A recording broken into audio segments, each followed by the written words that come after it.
Del Mar race officials switched 2 turf races to the polytrack on Sunday following 3 injury-related horse deaths over the weekend.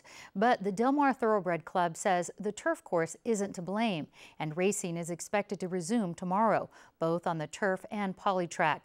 Joining me with more on the situation is my guest, Rick Bedecker, Executive Director of the California Horse Racing Board. Welcome. Thank you, Peggy. Now, not even 2 weeks into the Del Mar racing season, and 4 horses were euthanized due to injuries sustained in a turf race, another one for injuries sustained during a polytrack race, and 2 more, I believe, in training on the polytrack race, and 1 from a heart attack before a race. Now, is this an unusually high number of equestrian deaths this early on in the season? Well, it's extraordinarily high. Yes, it is. What kinds of things would make a track dangerous for these horses? Could this be connected to the track? It could be. This is an inexact science. We try to make it exact as we can.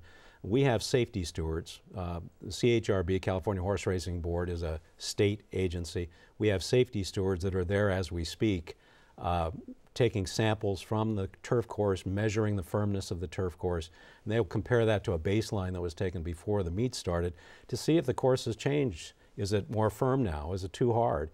What can be done? Actually, Del Mar has done quite a bit just in the last couple of days. Yes, in fact, I know Del Mar says they've begun aerating the turf course on Saturday night. How much does that help? What else are they doing? It helps a tremendous amount. It's a verticut machine that's a very sophisticated aerator piece of equipment.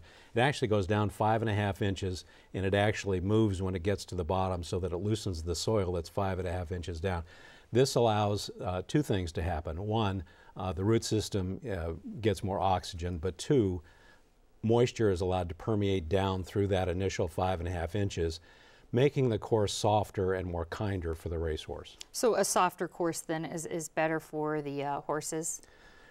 Yeah, generally you can't get it too soft, and then you have another kind of risk. But that wouldn't, I don't think, be a concern here during the summer months at Del Mar. In addition to the emotional toll a horse death takes on owners and riders, of course, thoroughbreds are a very costly investment. Why can't these injured horses be saved?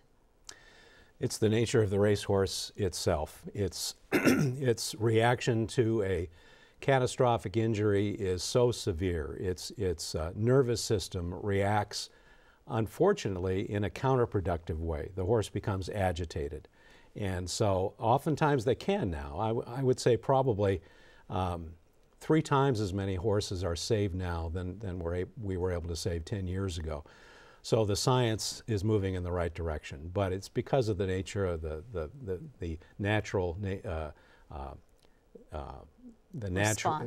natural response, and the nervous system of the racehorse is just is not helpful. Okay, and how do these actually impact when you get this kind of high level of injuries, especially early on in the season? How does that impact the racing community as far as the horse handlers, the jockeys, and everyone involved?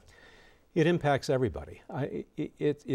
People that aren't familiar with horse racing probably don't understand that the vast majority, if not everybody, that's involved in the sport probably became involved because of their affection and respect for this magnificent animal, the racehorse. And so when one of these catastrophic injuries occurs, it's, you mentioned 3, well, 1 is tragic. I mean, you go from, the excitement and the thrill of watching these runners compete in their speed and their grace and their courage to the injury, and it turns to shock and sadness, and it goes beyond the people that own them and the people that train them and even the jockeys. The customers, they're there because of that as well. If they just wanted to gamble, they'd go to a nearby casino, but they're there because they love the racehorse. Another health concern is that horse doping can lead to race injuries. How is the California Horse Racing Board monitoring illegal drug use in racehorses? Well, we conduct more than 10,000 tests on samples taken from horses that have run. Each of those tests is tested 7 times. Up to 800 illegal medications can be detected in that process. We have another 25,000 tests that are done during the course of the year.